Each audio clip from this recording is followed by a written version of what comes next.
நீ அங்க அப்படி பேசியிருக்க கூடாது. நான் சொல்வதையும் கொஞ்சம் கேளுங்கள். நீ பேசுனது ரொம்ப தப்பு.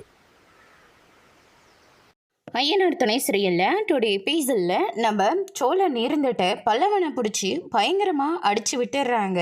அதுக்கு அடுத்ததாக வந்து பார்த்திங்கன்னா சேரன் இருந்துட்டு இனிமே அவனை எந்த டிஸ்டர்பும் பண்ண மாட்டான், பல்லவனை நாங்களே பார்த்துக்குறோம் அப்படின்னு சொல்லிட்டு நம்ம சேரன் வந்து சொல்லிட்டு போயிடுறாங்க. உனக்கு என்ன, நீ ஹனிமூன் தானே வந்து, நிலா கூட நீ சந்தோஷமாக இரு, நாங்கள் யாருமே எதுவுமே சொல்ல மாட்டோம், போதுமா உனக்கு அப்படின்ற மாதிரியே சொல்லிடுறாங்க. அண்ணன் நான் என்ன பேசுகிறேன், நீங்கள் என்ன பேசுகிறீங்க அப்படின்னு சொல்லிட்டு கேட்குவோம்.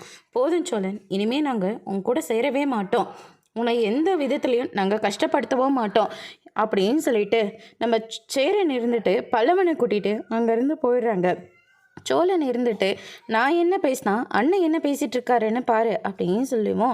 நிலா இருந்துட்டு அண்ணன் பேசுறது சரிதானே, எப்போ பாரு அவங்கள ஏதாவது ஒன்று சொல்லிக்கிட்டே இருந்தா பல்லவனை எதுக்கு எடுத்தாலையும் கை நீட்டிகிட்டு இருக்கீங்க, என்ன பழக்கம் சோழன் உங்களுக்கு, இங்கே பாருங்கள் நம்ம ஃபேமிலியாக வந்திருக்கோம், ஃபேமிலியாக வந்தால் ஜாலியாக இருக்குமே அப்படின்னு சொல்லிட்டு தான் நான் அண்ணன் எல்லாத்தையும் நான் சொன்னதுனால இங்கே வந்துச்சு, மற்றபடி அவங்களுக்கு இங்கே வரணும்னு கொஞ்சம் கூட விருப்பமே இல்லை, ஏன்னா நீங்கள் தான் முன்னாடியே சொல்லிட்டீங்கல்ல நீங்கள் யாருமே வரக்கூடாதுன்னு.